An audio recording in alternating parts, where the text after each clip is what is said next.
Y buenas tardes a todos los amigos de Hoja de Ruta que se conectan por Facebook Live en Ecuador y el mundo. Muy buenas tardes, buenas noches. Queríamos saludarles y empezar esta semana con algunos temas. Especialmente queríamos tratar el tema de todos los compañeros de las plataformas digitales con quienes hemos tenido un acercamiento por todas las circunstancias que han pasado durante las jornadas de octubre. Damos la bienvenida a Carlos Pazmiño de la revista Crisis, con quien vamos a conversar y sobre lo sucedido el martes 19 de noviembre. Queremos saber qué es lo que pasó, Carlos, y cuál es el motivo por el cual pasaron estas cosas. Buenas tardes con toda la audiencia de Hoja de Ruta. Mi nombre es Carlos Pazmiño, soy articulista y a veces editor de revista Crisis. Efectivamente, el día martes 19 de noviembre, entre las 9:30 y 10 de la noche, mi domicilio fue allanado por la Fiscalía y la Policía Nacional en una operación, digamos, de película como se la puede ver en Hollywood, ¿no? Con armas de guerra, con oficiales de la policía fuertemente armados, con toda la parafernalia de una intervención de gran escala.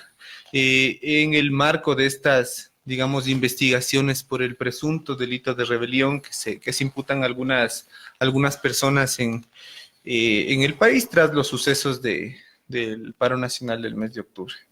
Ahora, la pregunta que todos nos haríamos es, ¿pero qué hiciste para que estés con esa acusación de rebelión?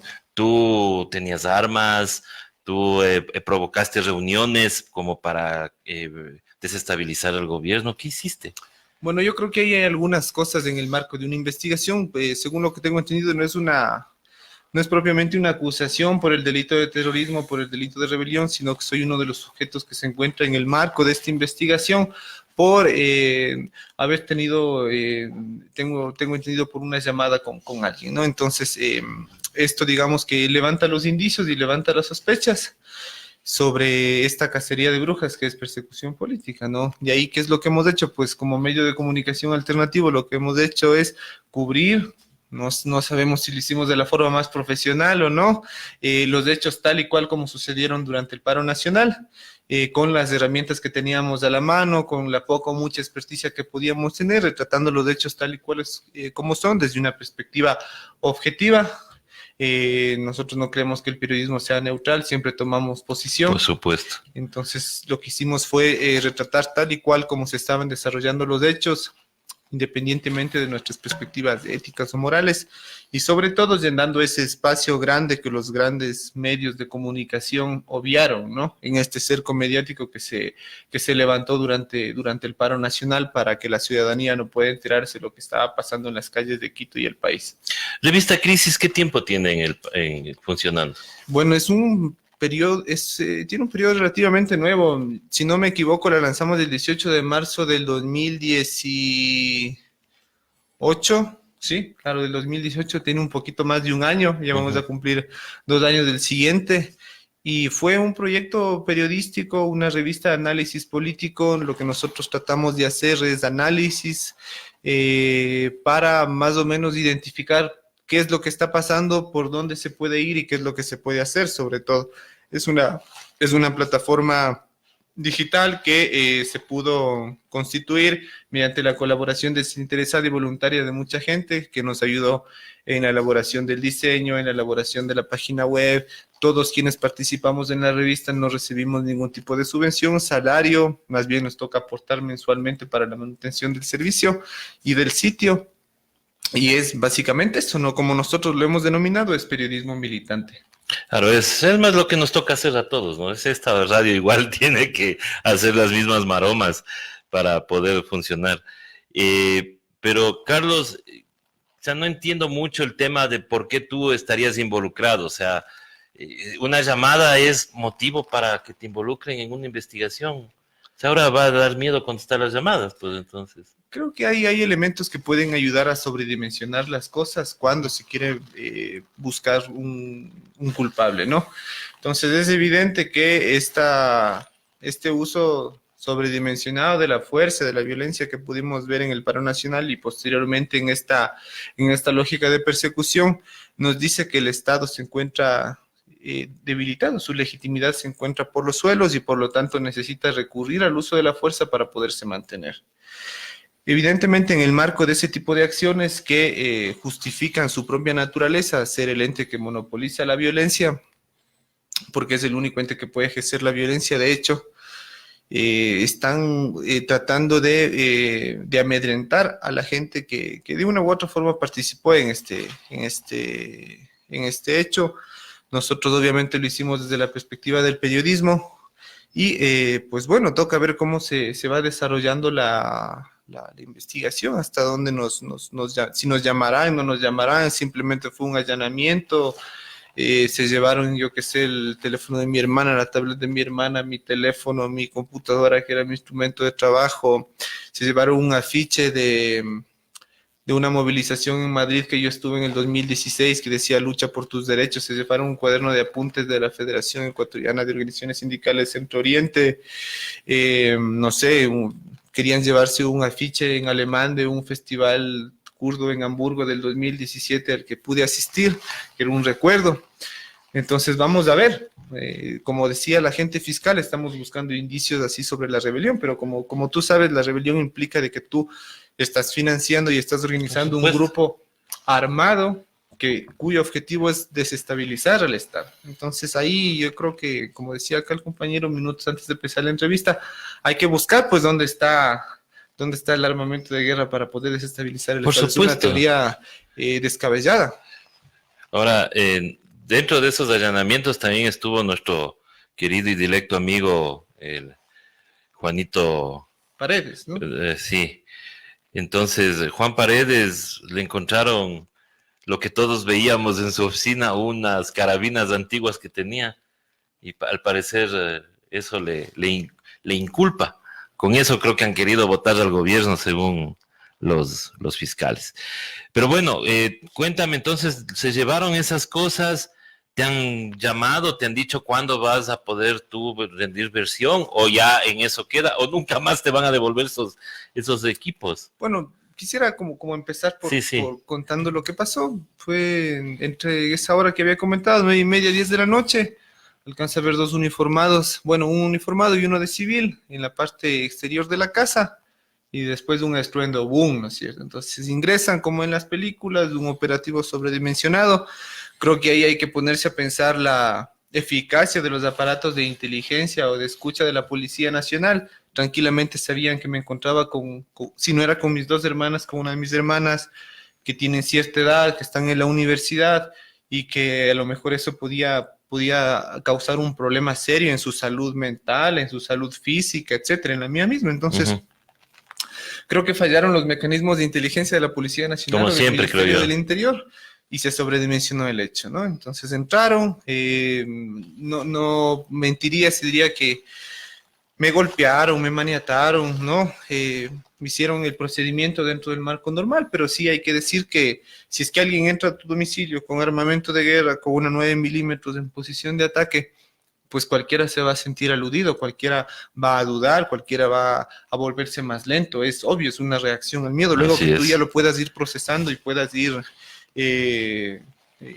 haciendo las cosas de una manera más calmada, es diferente, pero sí. Entonces entraron, me dijeron que era un allanamiento en el marco de estas investigaciones por el delito de rebelión, no sé a qué se refieren con eso. Me preguntaron si había hablado si conocía a Cristian González, que cuál era mi relación con Cristian González, si sabía sobre el uso de las máscaras, que cómo explicaba que los hechos de Bolivia, Chile y Ecuador tenían algún tipo de relación. Entonces supongo que los agentes castrochavistas se han multiplicado como hongos bajo la lluvia y están causando toda esta desestabilización en América Latina, más no es ni el neoliberalismo ni el fascismo. No, eso es jamás. No es eso, ¿no?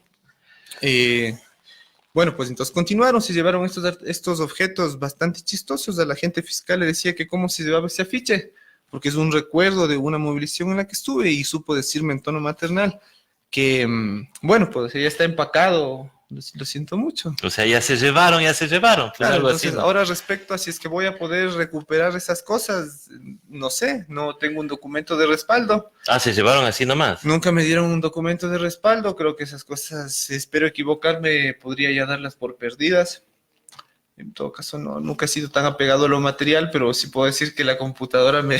Ya tenías información, pues No, obviamente. O sea, pero de tu trabajo, pues. Claro, pero más que eso es el hecho de que era un objeto bastante, digamos, querido de mi parte porque me ayudaba mucho en el trabajo. Era livianita, chiquita, una computadora linda. Ahorita no sabemos qué va a pasar con eso, ¿no? Y tampoco sabemos en qué etapa de la instrucción fiscal se inscribe este allanamiento. Cabe decir que esta noche también, esa noche en la que se realizó el allanamiento, se iban a dar otros 7 o 6 más, creo que era 7 u 8 domicilios, no recuerdo bien, uno de estos, el de Juan Paredes, ¿no? Donde le encontraron este par de carabinas de uso doméstico, o sea, no, ya uso, de adorno. Claro, de adorno, ¿no? De adorno, ya, porque eso digo, nosotros que visitábamos el café de Juan, veíamos en la oficina de él que ahí estaba, pero de adorno, años tenía eso ahí.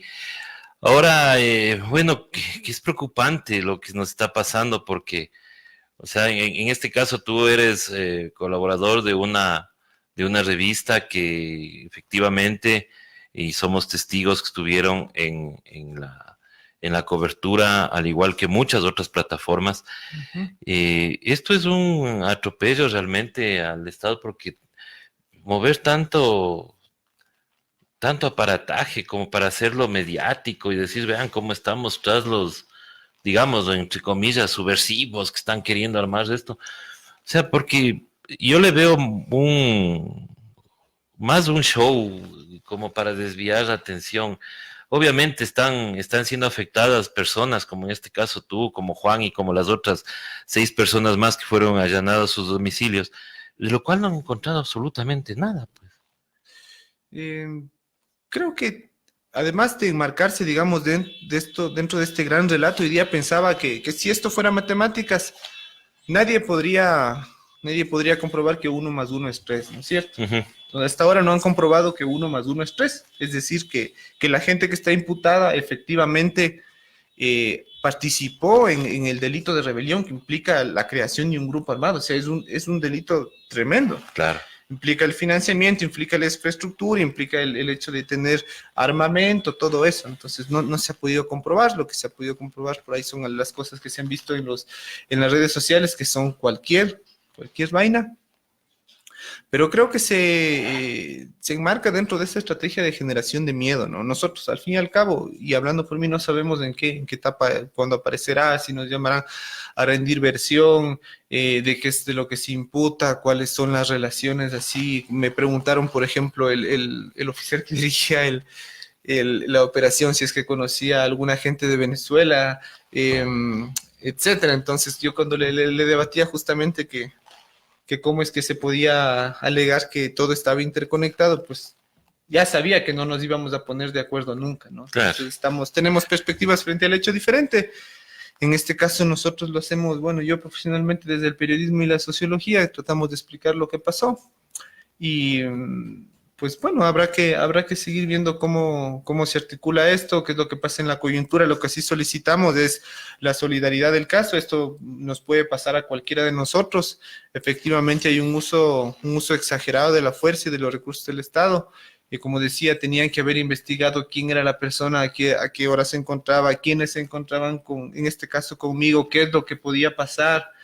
¿Qué tal si es que yo que sé, una de mis hermanas tenía alguna afección que podía provocarle algo, ¿no? Claro, entonces eso no mismo. había un equipo de respuesta al respecto, simplemente el uso de la fuerza. O sea, No, el porque Estado. entrar así por así a una casa y, o sea, Claro, afecta a y cualquiera, pues también no solamente por si tuvieras algún problema. hay dos cosas también que me gustaría mencionar. La primera es que luego de un tiempo me dijeron que me podían dar una copia del acta del allanamiento, porque resulta que sí habían tenido 6 o 7 copias, según lo que supo manifestar una de las personas, lo cual tenía que hacerse efectivo desde el inicio.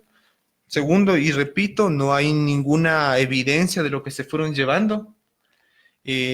Tan solo me dieron dos documentos, un acta del allanamiento y el otro un acta así de que yo recibo el inmueble en buenas condiciones, digamos, algo así. Y lo otro, efectivamente, lo que tú dices, pues a partir de eso Creo que es difícil, ¿no?, afrontar este hecho, es difícil saber pensar que uno puede estar siendo seguido, que ya no puede utilizar el mismo número telefónico, que le pueden plantar cualquier cosa que es objetivo del Estado, y ahí es cuando uno entiende también la dimensión de la violencia que está ejerciendo el Estado para legitimar sus intereses, ¿no? Para legitimarse a sí mismo, y esto es algo no de ahora, sino de siempre, que es parte de la naturaleza del Estado como este ente que monopoliza la violencia. Claro, y bueno, nosotros nos solidarizamos igual contigo, con Revista Crisis, que son compañeros de lucha, ¿no? Compañeros de lucha en el periodismo militante, como tú bien dices. Nosotros también estamos tratando de hacer algo, de ocupar el lugar que muchos medios dejan por ahí solo para hacer cajas de resonancia de los poderes hegemónicos. Lo preocupante también es que, bueno, efectivamente, como tú dices, no solamente te puede pasar a ti, estamos todos en el ojo del huracán. Puede ser que el día de mañana, por una palabra que uno pueda decir, ya pueda ser imputado, o si hablas a favor de alguien, puedes también ser imputado por este famoso delito de rebelión, que yo la verdad no termino de entender. Y ahí me podrán ayudar los abogados en qué parte está el delito de rebelión, porque al menos no sé cómo se contrapone con la famosa, el derecho a la resistencia, ¿no?, que todos tenemos, pero no entiendo, o sea, realmente cómo, hasta dónde hemos llegado. ¿Tú cómo estás ahora? ¿Estás tranquilo o sigues con el temor de que puedan estarte siguiendo, de que puedas estar siendo observado? ¿Tienes Ujú. todavía ese temor? Bueno, creo que es evidente que uno tiene ese temor. Digamos, en la noche, las 2 noches siguientes, había una persona que estaba en la parte posterior de la casa observando. No sé si sería un policía, si no sería un policía, independientemente de que lo haya sido o no, tú ya tienes Claro, te queda en la psiquis, pues claro. esa idea de que te van a estar vigilando, que es en la noche, que es en signo amenazante. Pero hay que saber sobreponerse a este tipo de cosas. Es bastante duro, evidentemente, porque no solo eres tú, eres tu familia, es tu compañera, son tus amigos, son tus compañeros de la revista, es tu lugar de trabajo, es absolutamente todo tu entorno el que comienza a flaquear. Pero yo creo que en este punto algo que nos debe poner a pensar es que efectivamente en un momento de la historia que nos ha tocado vivir, donde las ideas son tan subvaloradas, es lo que nos debe mantener en pie, que nos debe poner a pensar que el hecho de escribir las cosas tal y como son no nos convierte en terroristas, no nos convierte en subversivos, sino que es parte de nuestra profesión, es parte de nuestra razón de estar vivos también. Entonces es complejo, sin lugar a dudas. Creo que he bajado más de peso de lo que he venido bajando estos últimos meses por diferentes cosas, el trabajo y ahora con esto más. Evidentemente me encuentro psicológicamente golpeado, trato de estar sobreponiéndome, trato de estar fuerte, como digo, pero hay momentos en los cuales así, yo qué sé, si tú ves, no ha pasado hasta ahora, pero supongo que si veo una camioneta de vidrios polarizados por la calle, por mi domicilio, seguramente me voy a alertar, ¿no? Claro, por supuesto. Por Ujú. supuesto, ya te va a quedar ese miedo. Oye, pero eso sí quisiera decirte que, o sea, ustedes no están solos, ¿no? Porque obviamente aquí hay muchos medios alternativos que vamos a estar pendientes de todo lo que nos pase a todos. Mira que esto nació de una reunión en la que no nos conocíamos, pero hemos sido bastantes los que estamos haciendo este tipo de periodismo, y la verdad es que me alegra mucho a mí, yo que soy una persona ya, digo, no de bastante edad, pero ya crecido. Ujú. Pero esto es bueno, ¿no? La solidaridad entre profesionales, entre compañeros de profesión, porque realmente estamos llegando a un punto en el que estamos siendo perseguidos hasta por los mismos compañeros de profesión, porque quienes nos estigmatizan son los periodistas que están en esos medios grandes. Ujú. Si no, mira, se premian entre ellos, se saludan entre ellos, pero ¿y qué pasa con los compañeros que fueron arrastrados por la policía, detenidos? De ellos no nombran nada, y encima más lo primero que hacen es decir que nosotros somos los promulgadores de fake news. Sí, esa es una de las acusaciones que también se conjuga con la versión oficialista, ¿no? de que los medios alternativos cumplieron un rol importante en difundir noticias falsas, en incitar al odio, en incitar a la violencia, cuando lo que nosotros hicimos fue justamente llenar el vacío que los medios de comunicación tradicionales habían dejado por quién sabe qué. ¿No es cierto? Quién sabe qué cosas estén pasando por ahí, pero Ujú. creo que fue bastante evidente. No hace falta ser un profesional de la comunicación para tener claro ¿A quién responden? qué fue lo que sucedió durante el paro nacional y Ujú. por qué hubo ese cerco mediático. Ujú. Claro, entonces eso nos pone también en alerta para nosotros trabajar de mejor manera. Cuéntame un poquito más de tu medio, porque es bueno también que vayan conociendo la gente que nos escucha, porque muchos dicen, sí, asoma por ahí, no sabemos quién es, pero en Revista Crisis todos son profesionales, todos son periodistas, porque eso es otra de lo que nos Ujú. acusan, ¿no? Que dicen que nosotros abrimos medios de comunicación y ni siquiera somos periodistas. Ujú. Bueno, como les contaba, es una revista que ya va a tener 2 años el próximo 2020. Somos diferentes, no todos somos periodistas. Yo mismo tengo un pregrado en periodismo y uno en sociología, un posgrado. Otros compañeros van en la misma onda. Tenemos economistas, politólogos, periodistas, abogados, etcétera. Hay que diferenciar como dos espacios, que son las Ujú. colaboraciones que tenemos los articulistas, que pueden ser de diferente índole. Es una revista, como dice, donde podemos escribir de derechos humanos, la naturaleza, historia, memoria, yo qué sé, geografía, etcétera, etcétera. Y el análisis político propiamente de los hechos que están sucediendo en el país y en el mundo. Entonces, es una revista digital, esperamos en algún momento poder trascender a lo multimedial. Hasta ahora, digamos que nos ha ido bastante bien escribiendo, la gente nos sigue, la gente nos lee, evidentemente no a todos les gusta, tampoco somos monedita de oro en ese aspecto, pero decimos lo que decimos desde una perspectiva comprometida, objetiva, pegada a los hechos y con veracidad desde la posición que tiene la revista, que es una revista de izquierda, vale decirlo, es una revista que tiene una perspectiva también feminista, que tiene una perspectiva anticapitalista. Nos reclamamos de herederos de las tradiciones de la izquierda que han criticado al capital y que han propuesto otro tipo de sociedades y otro tipo de relaciones productivas respecto a esa contradicción fundamental que es la entre trabajo y capital. Ujú. Y entendemos la historia desde el materialismo, ¿no? Es tal como entendemos no solo la historia, sino la vida misma. Entonces, esto es lo que nos hace comprender por qué estos hechos suceden en este momento también. Claro.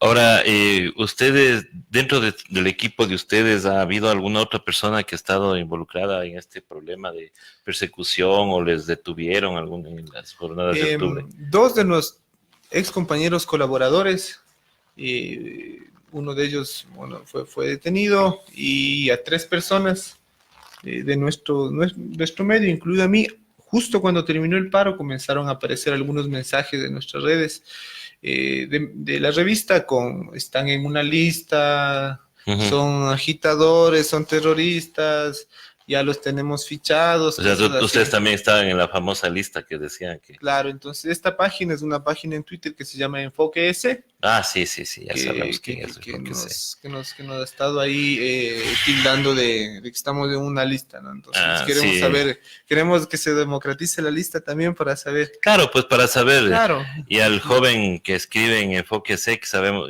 al menos tenemos sospechas de quién es. Ahí por ahí anda más cocido que crudo, pero sabemos que por ahí va el tema. Entonces, bueno, sí, la verdad es que, óyeme, nuevamente nos solidarizamos contigo, Carlos, y con Gracias. todo tu medio. Y lo importante es que tenemos que visibilizar esto, porque esto no puede quedarse así. No puede ser de que el día de mañana estamos viviendo supuestamente en una democracia. O sea, esto ya más da tintes de dictadura y de las dictaduras de Bueno, las al más feas, respecto, ¿no? hay alguna gente, ¿no? Justo el día de ayer, e invito a leer a la audiencia un artículo que escribí que se llama Toc Toc, cuando la persecución Está política toca su difundido ya puerta. Eh, en nuestro portal. y alguien, ¿no? Uno de estos trolls que igual nos acusa, que por qué hemos sacado tan tarde esto, que estas personas tienen relación con esta persona, etcétera. Bueno, o sea, primerito quisiéramos que lo puedan demostrar, o sea, que Ah, efectivamente nosotros hemos participado en el delito de rebelión. y que se demuestre, porque es una mentira. O sea, están dando por sentado algo que ni siquiera lo pueden comprobar. Y lo segundo es por una cuestión obvia, o sea, como decía, cuando uno vive este tipo de situaciones se encuentra afectado psicológicamente, entonces salir del margen de vulnerabilidad para poderlo decir también es duro, porque tienes que pensar qué es lo que van a decir tus padres, qué es lo que va a decir tu trabajo, qué es lo que va a decir tus compañeros del trabajo, tu familia, tu compañera, tus amigos, etcétera, etcétera, porque no es un hecho que solo te involucre a ti como individuo. Ujú. Entonces hay que dar un paso en firme, un paso valiente para poderlo sacar. Entonces decidí pues escribir eso y que salga el día de ayer, luego de varios días de sucedido el hecho, pero se debe a esto, ¿no? No se debe a ningún otro factor. Claro, la idea, como digo, es bueno que se visibilice estos hechos porque no se puede nomás dejar así y no importa, el momento que sea, tú tienes que decir las cosas como son, no hay que, por qué estar ocultando ni nada por el estilo. Ahora, y de una vez aprovecho, ya teniéndote aquí, ¿cómo ves la situación de nuestro país en este momento?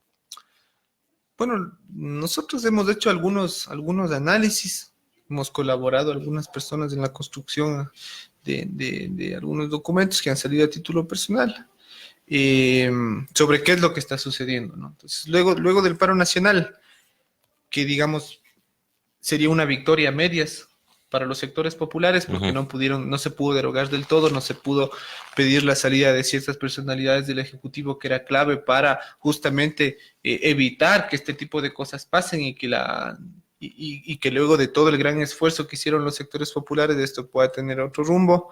Por eso nosotros, insisto, lo entendemos como una victoria a medias, fue una victoria a medias, pero también es importante porque puso de nuevo en la agenda de los sectores populares cosas de las que se habían olvidado durante bastante tiempo, ¿no? Como la organización, la importancia de lo que implica la solidaridad, el apoyo mutuo, etcétera. La importancia también de los medios de comunicación populares, alternativos, comunitarios e indígenas, justamente como reza la convergencia de medios alternativos.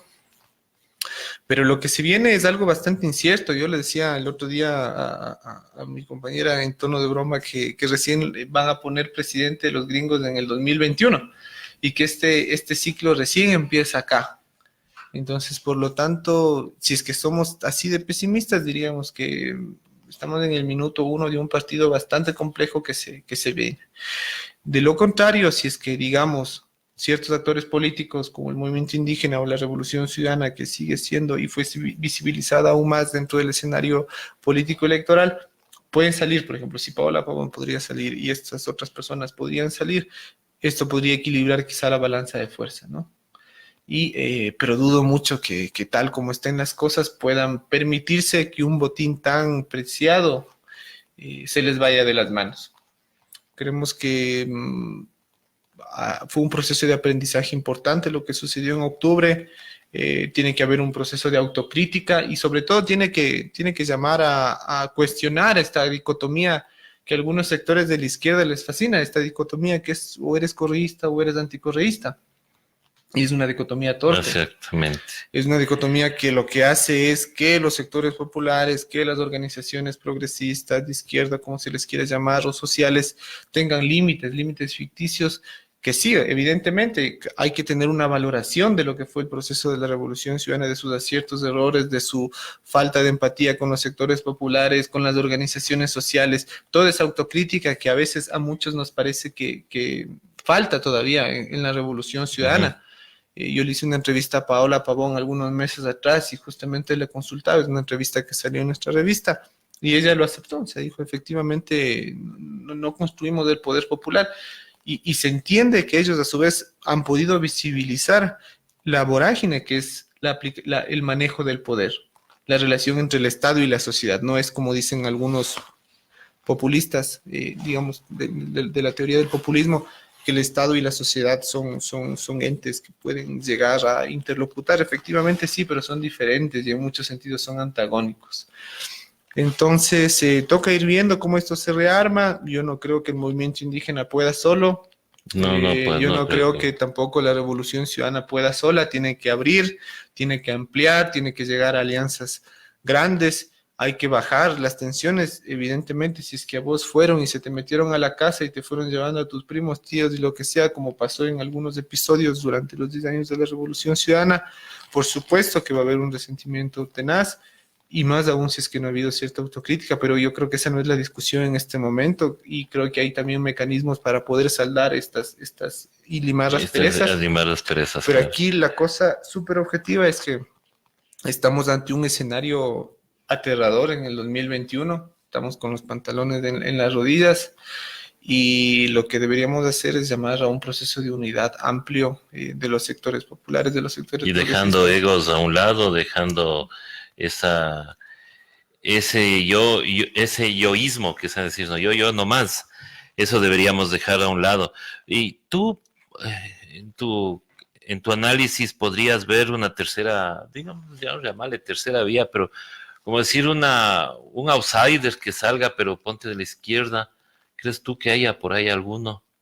Recuerdo que luego del paro nacional salió un artículo que era bastante apresurado, diría yo, que decía que el paro nacional había inaugurado la época del poscorreísmo. Uh-huh. De alguna u otra forma, yo diría que el paro nacional superó con creces esta dicotomía de correísmo o anticorreísmo, la superó con creces. Porque hay una tesis, y es una tesis que justamente yo le discutí al oficial que dirigía el operativo, y es que la hegemonía en las urnas no es endosable a las calles, y la hegemonía de las calles, la capacidad de movilización, coordinación, presión, lo que tú quieras, no es endosable tampoco a las urnas. No, son dos cosas diferentes, totalmente diferentes, así diferentes. Es. Entonces, creo que es bastante difícil predecir lo que pueda pasar. Hay algunos cálculos políticos, vemos algunas personalidades que ya están en una carrera preelectoral.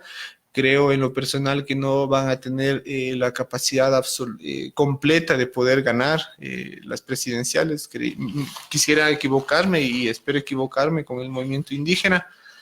Creo que es un error también continuar acentuando el discurso del anticorreísmo para desenmarcarse de la persecución. Eso es un error, porque cuando tú te desenmarcas de esa forma tan poco idónea, digamos, terminas reproduciendo el discurso de Moreno, de Nebot y de Lazo. No haciéndole el juego a la agenda oficial. Claro, pues como cuando ciertos dirigentes de la CONAIE decían que esos terroristas correístas, es bastante complicado, o sea, tú no puedes decir eso, ¿no? O sea, no. Eso no es que va a hacer que te persigan menos, que sean más... O que te ganes el aplauso del auditorio solamente para que quedes bien. Te puedes ganar el aplauso del auditorio ese rato, pero luego de 3 meses, eso ya no existe, ese hecho histórico ya no existe nada más. Es más, se están cayendo la versión oficial del gobierno, ¿no? Hasta ahora, lo que hemos visto. Claro, totalmente. El caso Contraloría es un gran hecho de eso, ¿no? O sea, no lo han podido probar. Es las Torres Gemelas versión criolla. Sí, tú también dijiste lo mismo. Yo que critiqué mucho a Miguel Rivadeneira por compararle con eso, ¿no? Pero es versión así chicha, así que... Sí, puede ser. No, lo que pasa es que acá el señor Rivadeneira, que le encanta hacer relajo en la iglesia sin respetar los credos de la gente, él pone, pues dice que es un plan, está bien organizadito el de la Contraloría, parecidísimo, dice, al de las Torres Gemelas. Bueno, no sé qué tan parecido, porque en realidad se le está cayendo, ¿no? Sí, se les está cayendo. Tampoco sé hasta que cierto punto sea comprobable la teoría conspiranoica de las Torres Gemelas, pero yo lo decía como para reírnos un ratito en medio de tanta angustia que puede haber. Tanta angustia, así es, güey. Así es. Bueno, nosotros también podríamos compararlo de la Contraloría con esos famosos ataques de falsa bandera que suele hacer Estados Unidos, ¿no? Claro, en Siria, por ejemplo, los cascos blancos. Claro, entonces ahí, así también podríamos hablar nosotros, pero nosotros sí tenemos responsabilidad, ¿no?, para escribir esas cosas. Eso, ¿qué más? Se viene una reforma económica, mi estimado Carlos, y yo personalmente creo que tenemos un taco de dinamita que está al lado de un fósforo y solamente esperamos que se caliente el solcito para que se prenda. ¿Crees tú que estamos viviendo una tensa calma en este momento? Porque al parecer esta reforma tributaria y la proforma presupuestaria nos viene durísimo para el próximo año. Bueno, hace poco nomás vimos cómo la correlación de fuerzas en la Asamblea hizo que se derogue. Se derogue esta... ¿Crees que se mantenga eso? más bien respecto a lo que tú decías, este símil con el taco de dinamita, yo no sé hasta qué cierto punto los sectores populares estén dispuestos a desarrollar una jornada como la de octubre nuevamente, porque hay mucho miedo. Creo que la represión fue brutal. Todos quienes estuvimos ahí viendo los hechos nos dimos cuenta de que fue salvaje. Hay miedo entre la gente. Justamente esta ola de persecución, de allanamientos, lo que busca generar también es más miedo todavía. Entonces, lo que te lleva a pensar que sin organización, sin dirección, sin algo, digamos, que pueda conducir, no para apoderarse, no para decir, vengan, pónganse a la cola, yo estoy primero, difícilmente se podrá ir más allá, ¿no? Ir más allá de sentarse, dialogar y hacer que las cosas se hagan a tres cuartos. Igual espero equivocarme, que exista la posibilidad de que en el caso se dé un nuevo estallido social, los sectores populares, las organizaciones sociales tengan la capacidad efectivamente de poner una agenda que pueda favorecer a los sectores empobrecidos, a los sectores históricamente excluidos, pero yo veo que hay bastante debilidad en este momento, debilidad de los sectores populares y debilidad del Estado. Evidentemente, la capacidad de movilización del movimiento indígena es impresionante, es única, son los que sostuvieron. Quizá hay otra racionalidad del conflicto, quizá no es venir a Quito, quizá es más bien será sus comunidades. Tener otra lógica de acción colectiva desde la periferia, pero eso es algo que iremos viendo. Lo que está claro es que el gobierno tiene que meter esta ficha que el FMI le puso como sea, y que va a seguir pateando en esa dirección. Claro, y eso es innegable, se le va a ir ahí el prestamito, como yo les digo siempre aquí en el editorial, que definitivamente el gobierno no sé cómo lo vaya a manejar, pero yo le veo que los tiempos no le van a dar, inclusive ni siquiera para la aprobación de la proforma presupuestaria. Bien, Carlos, para ir terminando nuevamente, repito, la solidaridad, el hecho de que todas las plataformas digitales estamos en el ojo del huracán, pero que no desmayemos, mi estimado Carlos, no desmayemos y tratemos mejor de hacer esa sinergia entre medios como para poder seguir adelante y que no nos bajen los ánimos. Bueno, pues este hecho histórico que vimos, ¿no? Que fue el paro nacional, ha permitido que diferentes actores de la comunicación popular, indígena, comunitaria, alternativa se puedan juntar. Y hay que mantener eso, hay que sostener, porque en este caso he sido yo, miembro articulista de revista Crisis, puede ser cualquiera de las personas que sean intervenidas de la misma o peor forma por el hecho de tener un criterio particular, por el hecho de ser solidarios con la gente, por el hecho de tener iniciativas con un enfoque de derechos humanos, por el hecho de creer en la libertad de opinión, en la democracia, etcétera. Y el objetivo es ese, ¿no? El objetivo es debilitar, el objetivo es asediar, el objetivo es hacer que la gente tenga miedo. Y el miedo no es malo. El hecho está que cuando el miedo nos domina estamos perdidos. Entonces este es un paso, ¿no? Que se tiene que dar justamente para poder cuestionar eso. Porque no, esto es insostenible. Como decía, hasta ahorita no se ha podido comprobar que 1 más 1 es 3.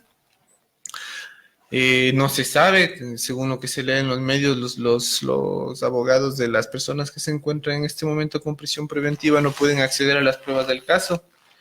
Entonces, ¿cuáles son los elementos probatorios para tener esa acusación tan grave? Se supone que en algún lugar, según el Estado, tiene que estar un ejército o algo así, sí, y las relaciones con el castrochavismo. Ese castrochavismo que ha sido, pero tenaz, ¿no? Para movilizar en todo lado. Transnacional. Sí, transnacional, porque ya Colombia, estamos viendo cómo está ahora Colombia, ¿no? Y ahí también ya dijeron que Venezuela está influenciada. Y hay una cosa que quiero mencionar. A nosotros siempre ha habido una ambivalencia, ¿no? Dentro de esta discusión del correísmo y el anticorreísmo. Entonces, para ciertos sectores de la Revolución Ciudadana somos correístas, chévere. Para ciertos sectores somos anticorreístas, somos odiadores, y así sucesivamente para los otros bandos del campo popular. Cierto. Y más bien, yo lo que quisiera hacer es un llamado. Y es que hay que superar esa discusión. y hay que superar esa discusión en la práctica. Ya no es el momento de continuar enfatizando. Efectivamente, la Revolución Ciudadana tiene un capital político electoral que se ha sostenido. Eso nadie lo puede negar. Posiblemente sea su fuerza en las urnas sea importante en el 2021, yo creería que sí, y tienen que marchar en esa dirección. Pero también hay que ver la forma en la que se pueden interconectar otros actores, porque no puede ser solo esa fuerza, y tampoco esa fuerza puede llamar a la unidad sola. Claro.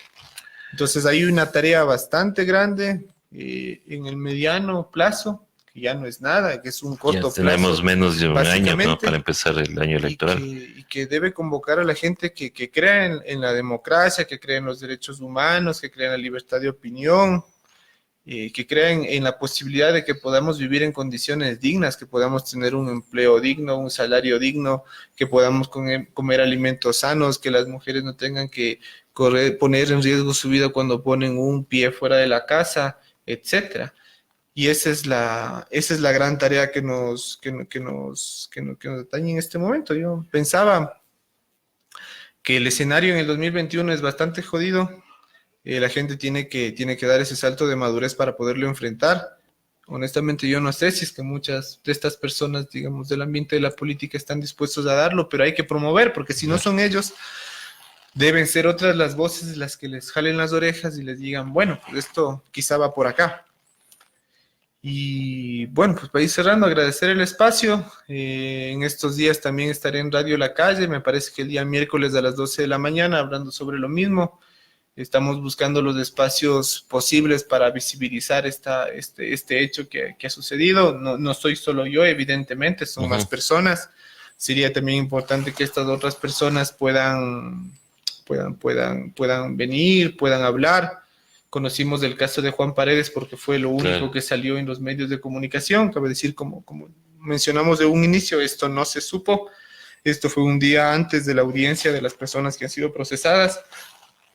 Y es parte de esa estrategia. Entonces, ahí lo que nos toca es, uno, o sea, estar fuertes y que la solidaridad sea efectiva siempre, que la solidaridad no puede ser selectiva.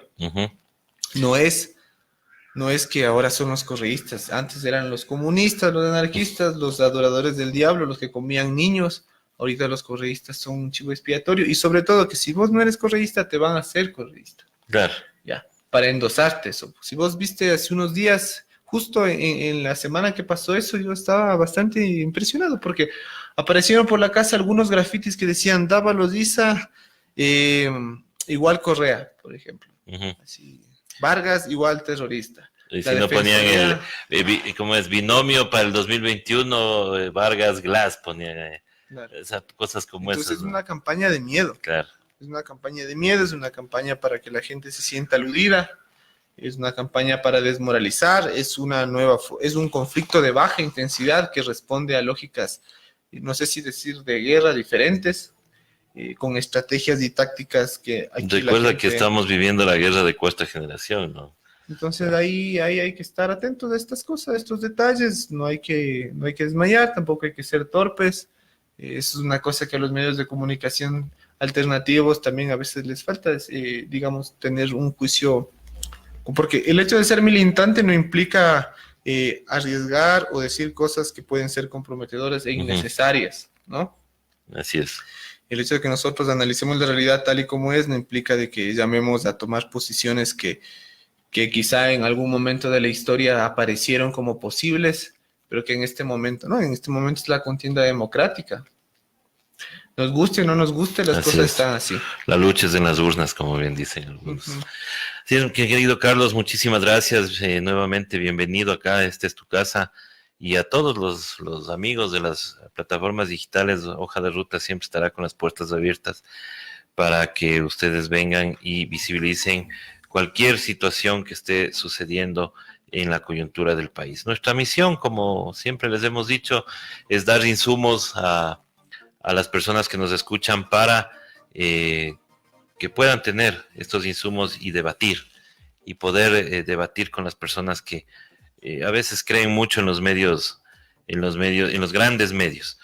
Así que muchas gracias, Carlos, nuevamente, y nuevamente las puertas abiertas para para tu revista cuando quieras. Nosotros regresaremos más tarde, estará con nosotros a las 3 de la tarde el encargado de negocios de la Embajada de Venezuela, con quien vamos a conversar sobre esta remontada financiera que ha tenido Venezuela en estos días y los diálogos con la oposición, cosa que no se topa en los medios, en los grandes medios.